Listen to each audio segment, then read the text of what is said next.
इस दौर में ये सबसे आसान काम है, आपको कुछ नहीं होगा, आपको सिर्फ इस समय एक भगवा गमछा डालना है, फेसबुक, इंस्टाग्राम, ट्विटर, आप जहाँ पे भी हैं फ़ोन खोलना है, लाइव रिकॉर्डिंग करना है, आप चले जाइए कहीं पे भी लाइव रिकॉर्डिंग करके, और जो भी ठेले वाले हैं आप उससे पूछना शुरू कर दीजिए कि आधार कार्ड दिखाओ अपना, और अगर मुसलमान है तो आप बोलिए कह रहे तू बांग्लादेशी है, रोहिंग्या है, भाग जाए यहाँ से, दो चार उसको थप्पड़ भी मार दीजिए।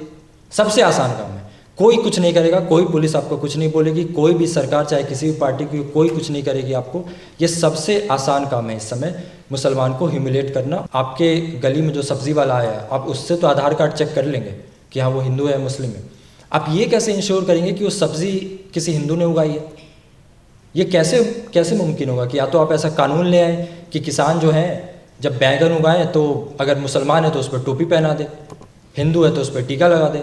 चमोली के अंदर सेम ऐसा ही पैटर्न आपको देखने को मिलेगा कि एक एलिजेड क्राइम हुआ वहाँ पे जिसको लोग कह रहे हैं कि लव जिहाद की घटना है, उसके आधार पर 12 मुस्लिम दुकानदारों की दुकानों को लूट लिया गया और कोई गिरफ्तारी नहीं हुई। 300 लोगों का जिक्र है कि 300 लोगों ने 12 मुसलमानों के दुकानदारों को टारगेट करके लूट लिया और कोई कार्रवाई नहीं की गई।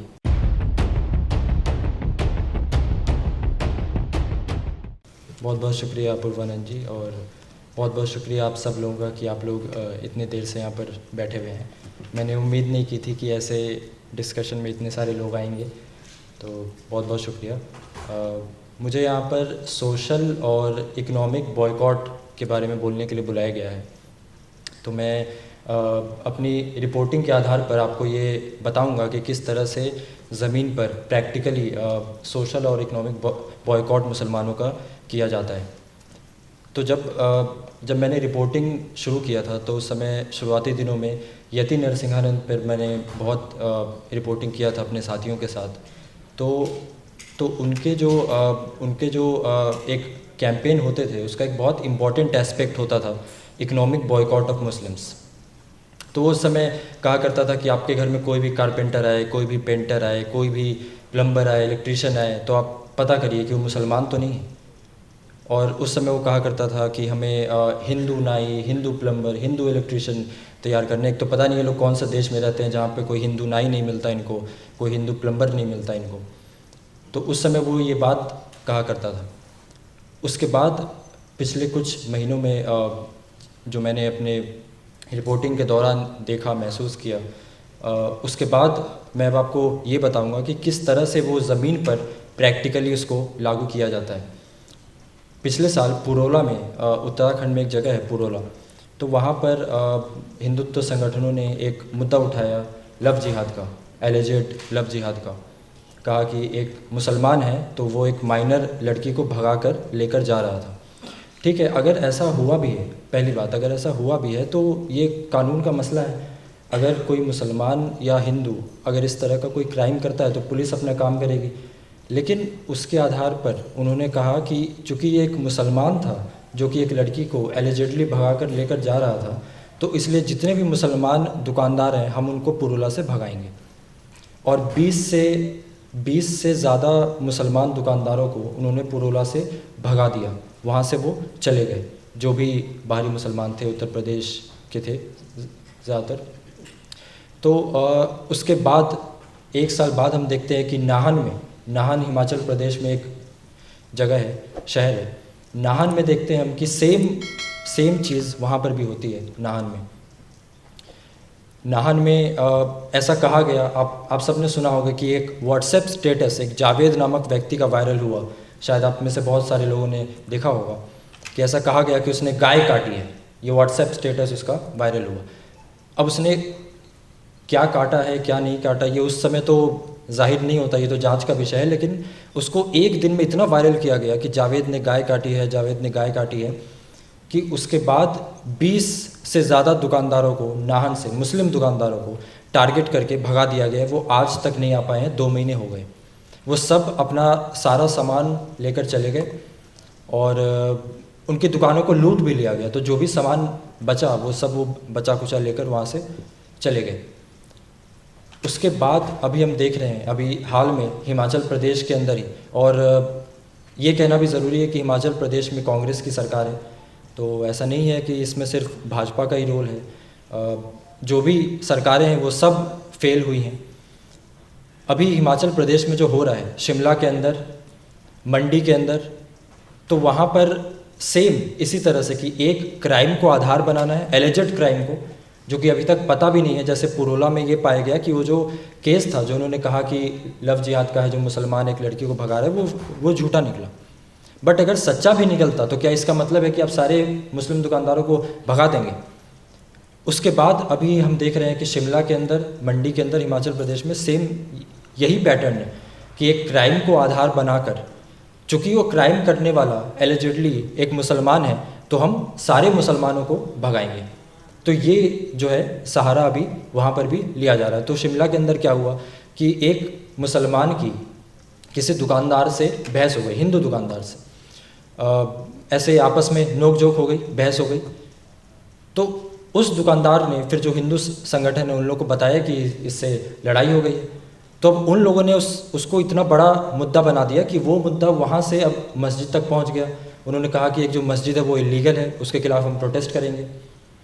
और वो मुद्दा अब इतना बड़ा बन गया है कि जो पटरी वाले हैं, रेहड़ी वाले, जो भी मुसलमान हैं, तो वो सब कम से कम पिछले 10 दिनों से उनका काम बंद है शिमला के अंदर, संजौली में। तो कोई भी मुसलमान आपको पटरी वाला, कोई भी रेहड़ी वाला, ठेले वाला आपको नहीं मिलेगा। क्यों? क्योंकि एक मुसलमान की किसी हिंदू दुकानदार से लड़ाई हो गई थी, ये कारण है।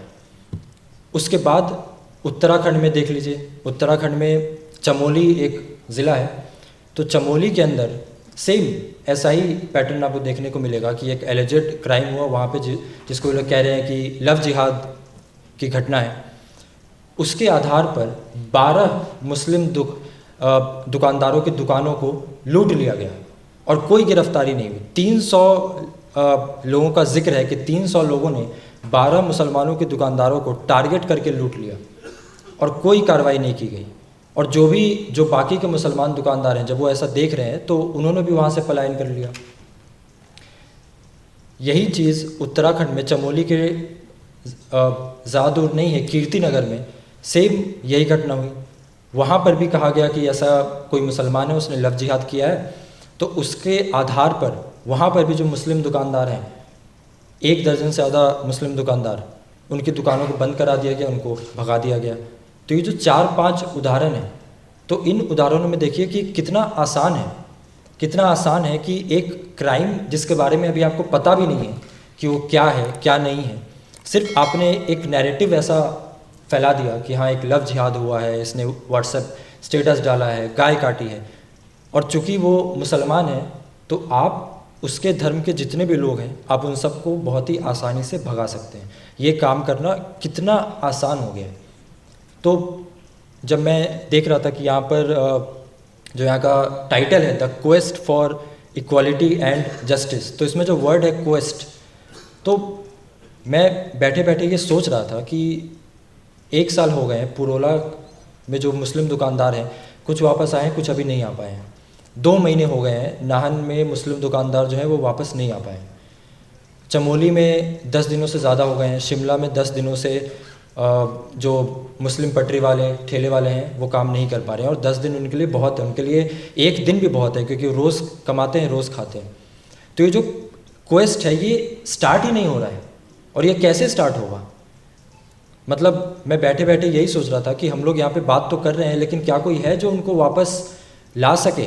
क्या उनका अधिकार नहीं है कि वो इस देश में जहाँ भी चाहें वहाँ पर काम कर सके? मुझसे किसी ने पूछा कि वो यूपी का था, उसने बोला कि हमारी ऐसी मजबूरी है कि हमें जगह जगह पे जाना पड़ता है काम करने, लेकिन क्या आप अगर हमारे यहाँ पे आएंगे किसी काम से और हम आपको ऐसे अगर ट्रीट करें कि आप बाहरी हैं, ठीक है, आप लोग बाहर से आके हमारे रोज़गार ले रहे हैं, तो आपको कैसा लगेगा?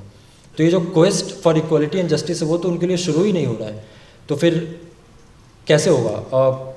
उसके बाद ये जो 4-5 उदाहरण हैं, तो उससे हमें ये समझ में आया कि कैसे ज़मीन पर होता है। अब दूसरा जो मेरा पॉइंट है कि इसका मोटिव क्या है, इसका मकसद क्या है, कि क्या इसका मकसद है मुसलमानों का संपूर्ण बहिष्कार? तो मुझे लगता है अगर ये मकसद है भी तो ये होगा कैसे होगा कि आप आपके गली में जो सब्ज़ी वाला आया, आप उससे तो आधार कार्ड चेक कर लेंगे कि हाँ वो हिंदू है मुस्लिम है। आप ये कैसे इंश्योर करेंगे कि वो सब्ज़ी किसी हिंदू ने उगाई है? ये कैसे मुमकिन होगा कि या तो आप ऐसा कानून ले आए कि किसान जो हैं जब बैंगन उगाएं तो अगर मुसलमान है तो उस पर टोपी पहना दे, हिंदू है तो उस पर टीका लगा दे, तो आप सिर्फ टीका लगा हुआ बैंगन खाइएगा, टोपी वाला नहीं खाइएगा। तो ये इंश्योर कैसे होगा?